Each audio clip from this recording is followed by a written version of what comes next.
tout le monde. Voici avec le Or HaChaim HaKadosh pour la troisième et dernière partie du deuxième commandement de la Torah. Donc, tu n'auras pas d'autre Dieu à part moi. Nous avons vu ce qui signifie de ne pas avoir un Dieu face à son nom, de ne pas se sculpter une image, un pécelle. Et là, nous allons rentrer dans le détail parce qu'il nous dit que les péchés des pères vont poursuivre les générations futures sur 4 générations. Mais justement, il y aura des virgules, des pauses, et nous allons voir, est-ce que Hachem il punit des gens qui n'ont pas fauté, est-ce qu'ils auront du libre arbitre, et il va parler après des récompenses pour ceux qui se sont branchés à son nom sur 1000 générations. Donc, Poked Avon Avot. Donc, celui qui, donc disons qu'il regarde le péché des pères. Donc là, il va faire un lien, l'Or HaChaim HaKadosh, avec le fait d'être un Dieu jaloux, Elkana. Donc, Pérouche, l'enseignement. Vu que Hachem est un Dieu jaloux vis-à-vis de l'idolâtrie, et c'est connu, et Rachi le détaille, que normalement, ça désigne le fait de vouloir presque se venger, c'est-à-dire lorsqu'il y a la jalousie, il y a une réaction immédiate. Voilà. Donc, comment peut-on parler donc c'est normal qu'on parle de punition, mais là, elle va nous dire il semble y avoir une contradiction, parce que beaucoup se sont rébellés contre Akadosh Baruch Hu. Il y a eu de l'idolâtrie au sein d'Eretz Israël, et pourtant, il n'y a pas eu la stricte justice qui est tombée. Donc, comment peut-on le désigner de jaloux? Il n'aurait pas dû utiliser ce terme.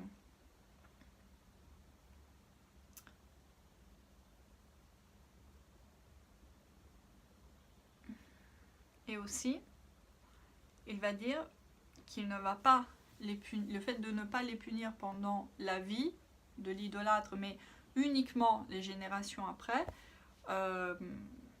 ça peut causer d'autres soucis. Et là, l'exemple, je pense, le plus parlant est l'échange dans les rois entre Eliyahu Hanavi et Achav. Quelle était leur dispute? Parce que Achav, il dit mais regarde, Eliyahu, comment puis-je croire que les autres ce sont des faux prophètes, vu que dans le livre, il y a marqué, il parle de la section d'Evarim, dans Kitavo, il y a 96 malédictions qui vont toucher Am Israël si il ne va pas appliquer la Torah. Et donc il dit, regarde, tu es bien gentil en me parlant de Yoshua ben Nun et du fait que la muraille de Jéricho est tombée et qu'il n'y a plus de reconstruction de ça. Mais Moshe Rabbeinu, c'est le plus grand des prophètes. Donc regarde, le règne, il est prospère. David Ameler, lui, il avait perdu beaucoup de batailles parce que le peuple faisait du Lachon Hara avant de gagner la guerre. C'était des batailles terribles, des pertes terribles, tandis que Achav, il a gagné toutes les batailles. Mais c'était incroyable, parce qu'il ne croyait pas. Donc pour lui, la blague, c'était qu'un jour, le peuple juif puisse être exilé. Et nous, après 2000 ans de exil, on aimerait bien lui envoyer...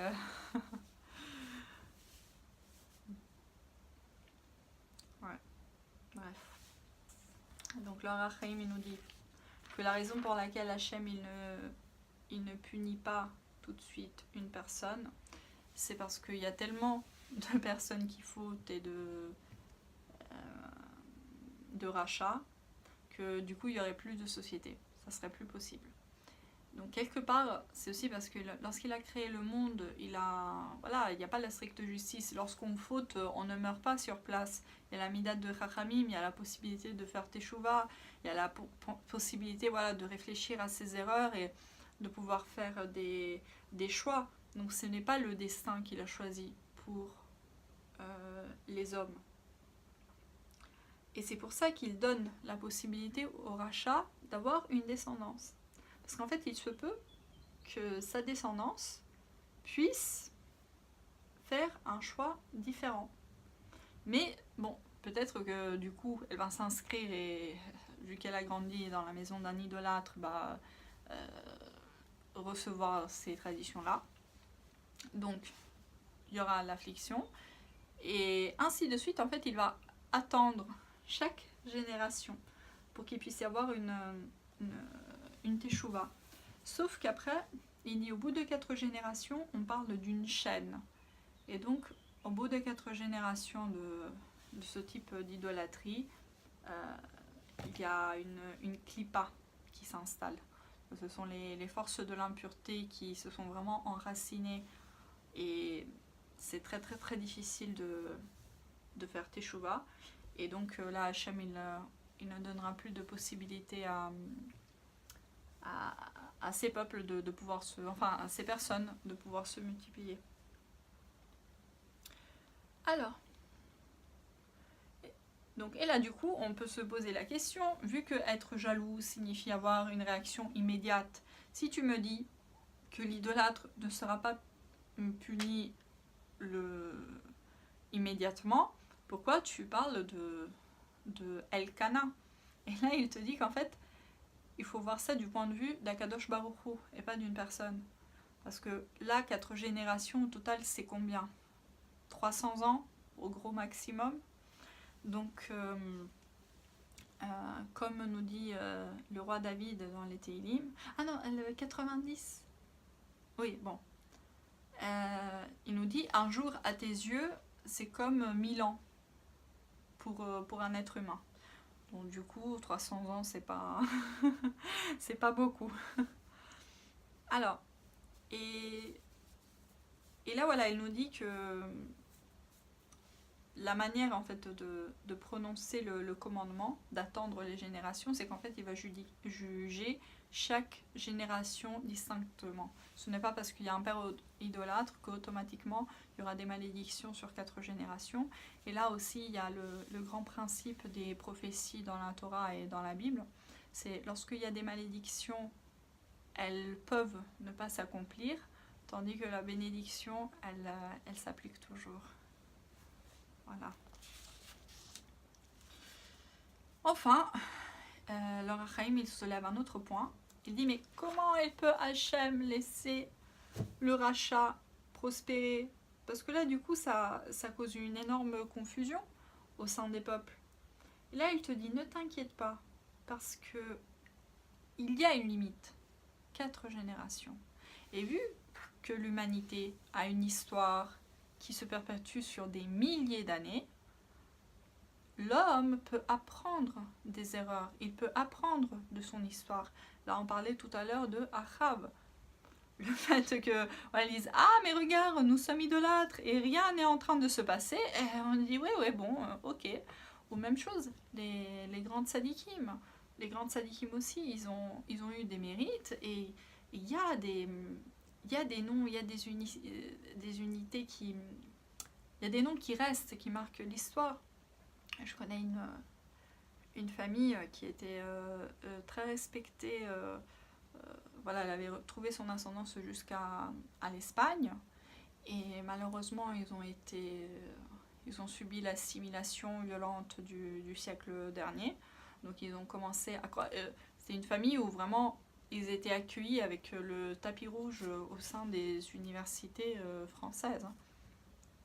Et malheureusement, ils ont commencé à croire qu'en se détachant des traditions, en adoptant les coutumes de la grandeur de la France,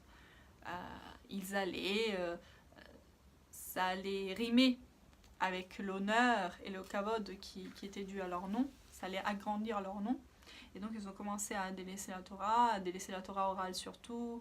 Enfin, c'était vraiment le Yetzer Hara du siècle dernier qui était terrible, parce qu'on a commencé à voilà, l'étudier comme une matière, comme une science, comme une culture, comme voilà, un livre qu'on poserait sur la table, en enlevant le côté éternel de la Torah.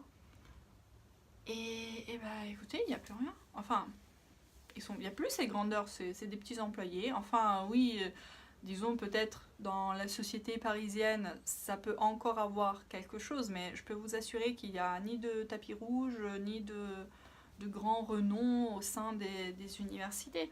Donc vous voyez, il ne suffit pas forcément de 300 ans, il suffit de voir sur 70 ans, sur 80 ans. Et donc là, on comprend que... Après bon, faut pas le faire pour le kavod, faut pas aimer Hachem pour le kavod, c'est pas ça. Mais au moins, ne tombe pas dans les pièges. Voilà, voilà, apprends, écoute, enseigne-toi, renseigne-toi, approfondis le sujet. Donc, 4G. Ah, et aussi là, il y a une notion plus profonde, qui est le fait que les forces du mal, elles sont limitées. Les forces du mal, elles tiennent sur l'étincelle de vérité et de émet. Donc au bout d'un moment, la force va s'épuiser. Parce que les forces du bien sont plus fortes.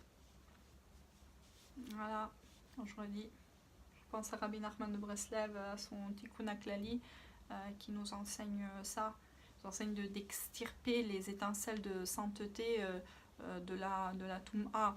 Je dis, au final, c'est la lecture de 10 psaumes. C'est pas sans forcément comprendre le sens caché, les Réchitevot et tout ça. Non, non. Juste la lecture, mais ça a un impact incroyable. Enfin, donc là, il parle de la récompense jusqu'à 1000 générations. Donc, Pérouche. Shegam ose chesed, ein akadosh baruch hu meshalem lo kol chasdo techef ou miyad.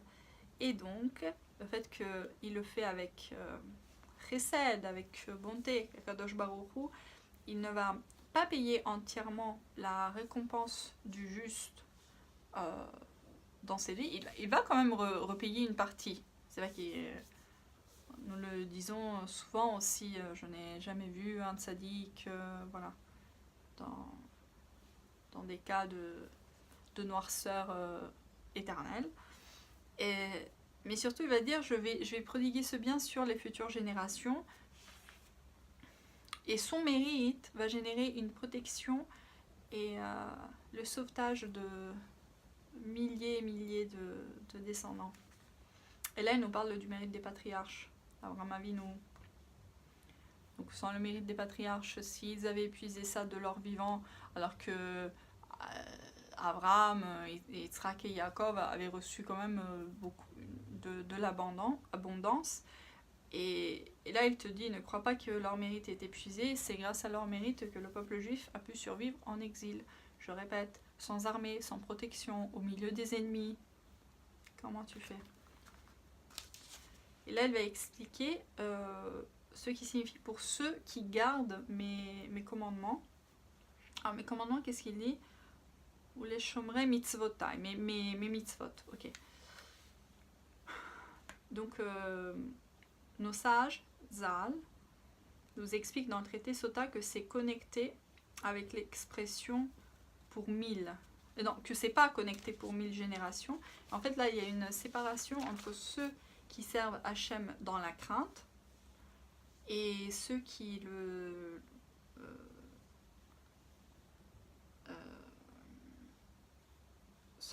servent dans l'amour, dans la voda. Donc là, il dit, si jamais, donc ceux qui me servent dans la crainte, dans les futures générations, il y aura quelqu'un qui aura besoin, alors ça va durer, le mérite va durer que 1000 générations. Et sur ceux qui m'aiment, ça va s'étaler sur des milliers de générations. Voilà. C'est ça. Deuxième commandement, c'est fini. Prochainement, le troisième. Bonne soirée.